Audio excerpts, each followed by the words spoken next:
আসসালামু আলাইকুম ভিউয়ার্স, আশা করছি ভালো আছেন। আমি চাইনিজ স্টাইলে এখানে চিকেন দিয়ে ভেজিটেবল করে ফেলবো। সেজন্য আমি 4-5 পদের সবজি নিয়ে নিচ্ছি। আলু, পেঁপে, পটল, গাজর আর বটবটি দিয়ে কেটে আমি সুন্দর মতো সাইজ করে ধুয়ে তারপর আমি একটা কড়াইতে হাফ সিদ্ধ করে নেব।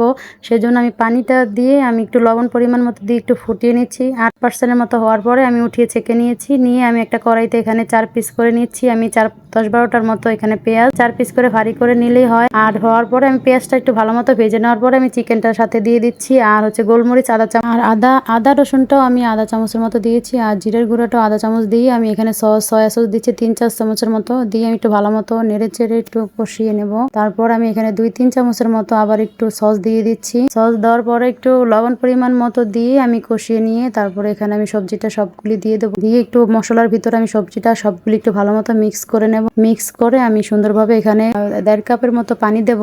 যেহেতু আমার এটা হাফ সেদ্ধ হয়ে গেছে, এই জন্য বেশি পানির প্রয়োজন নাই। আমি সুন্দর মতো ঢেকে দিচ্ছি ফোটার জন্য। তারপর আমি একটা কাপের ভিতরে 2 কাপ পরিমাণ কর্নফ্লাওয়ার দিয়ে আমি ভালো মতো নেড়ে চেড়ে নেব।